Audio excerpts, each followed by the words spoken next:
Good morning, Washington.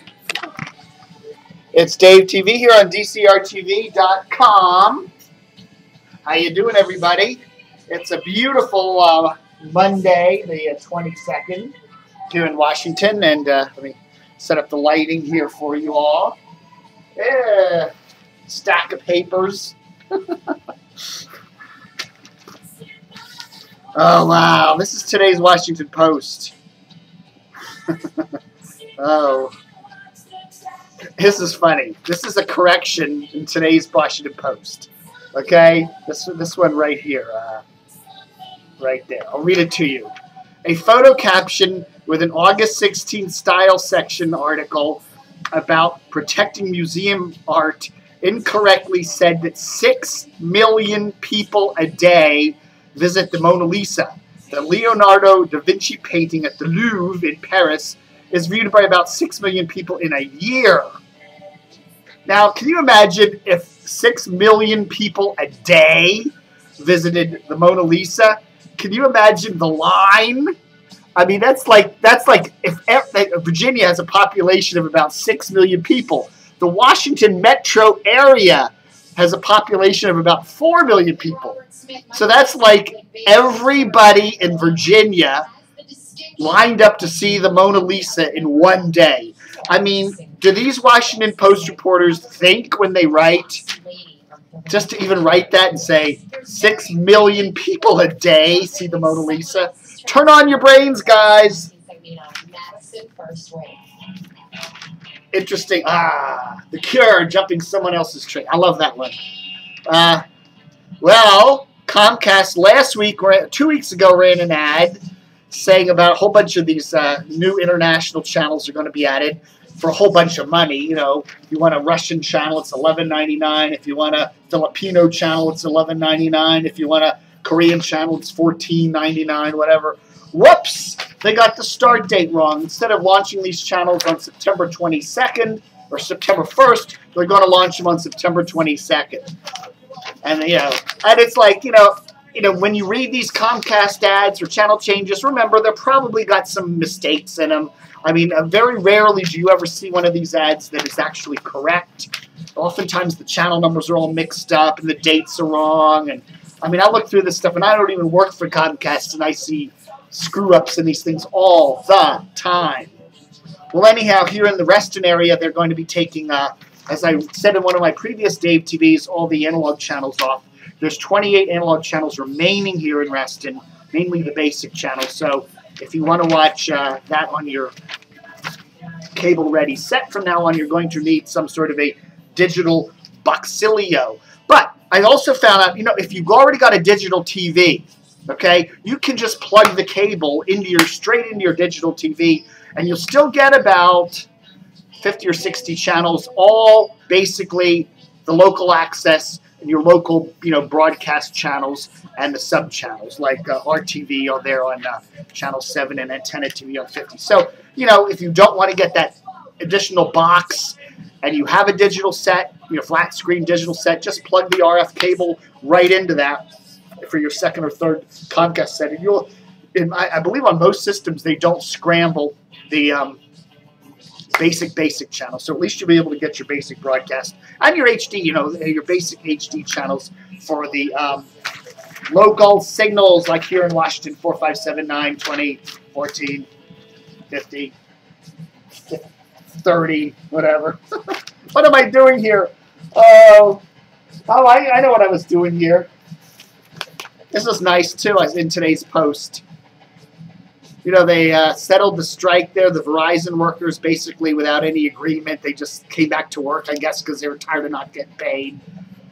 I love how, Verizon runs these daily ads in the Post, updating us all on their point of view on the strike.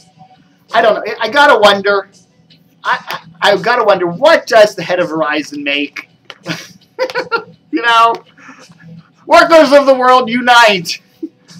I don't know. There's something wrong in this country when the people that run the businesses make something like 1,000 times more than the average worker does. Here's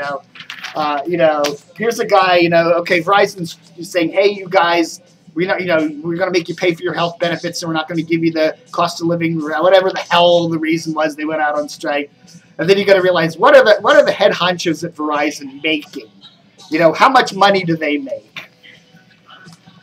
I'd like to know that. Why don't they print that in one of their ads? Our top CEO makes whatever. That's funny. Another funny thing in today's Washington Post. This is something you won't hear on WMAL.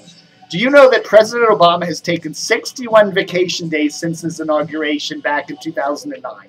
So he's been president about 2.5 years, or 3.5, 2.5. Yeah, 2.5 years. By this point in his presidency, George Bush had spent 180 days at his ranch, and Ronald Reagan had taken 112 days off. You're not going to see that on Rush Limbaugh. You're not going to see that on the WMAL moron majority show, are you? I'm telling you, man, I'm getting a little tired of the propaganda. Come on. It was kind of nice that Mary Catherine Ham wasn't on. I've always argued that WMAL should have more female voices on the station. And I was initially glad when they put Mary Catherine Ham on in the morning show.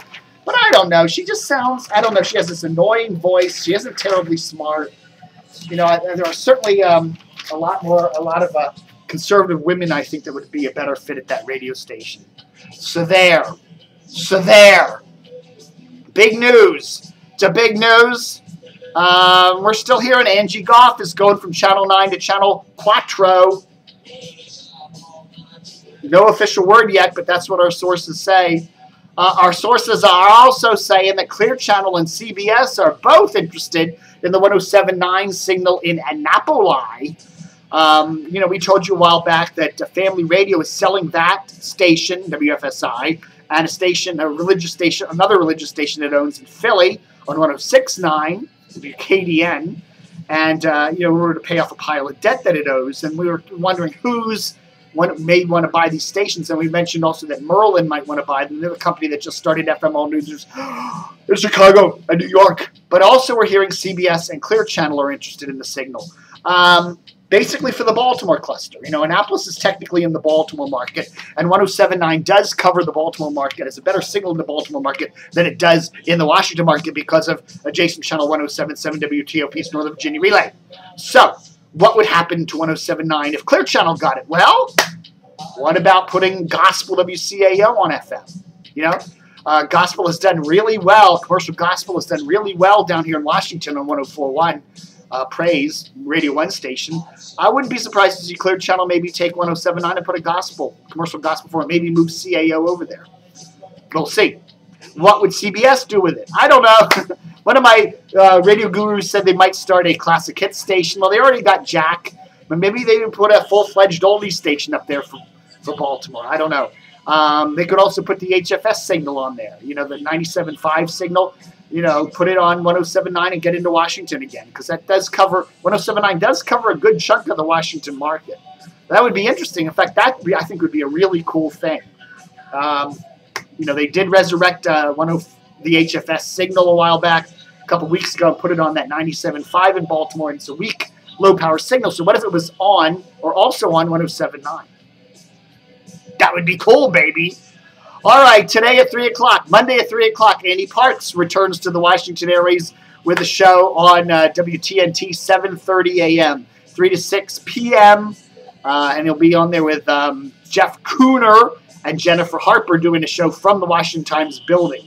We also hear that Ann Wog, who is Parks' former WMAL producer, will be joining him on the show. And we also hear that WTNT is going to move its studios. I didn't know it had any studios. I guess it does. To next to the NRA building, right in the NRA building. If you're driving down I-66 in Fairfax and you're not near Fair Oaks there, and you look up and there's that big NRA building there at Waples Mill Road. Yeah, big NRA logo. Well, that's the building that they're going to be in, right up there on the 4th floor. So we shall see. All right, folks. That's the big news for today. What else is going on? Craig Melvin, former Channel 4 anchor, Channel 4 anchor, was seen on doing some news updates on the Today Show over the weekend. So, we recently reported that he went up to New York to work with MSNBC so he could be nearer to his love, and his future bride, Lindsay Zaniak, who recently left Channel 4 for Bristol, Connecticut's ESPN. All right, folks, that's the big news for today, the 22nd of August, 2011. Thanks for watching. Don't forget to stay tuned and cut.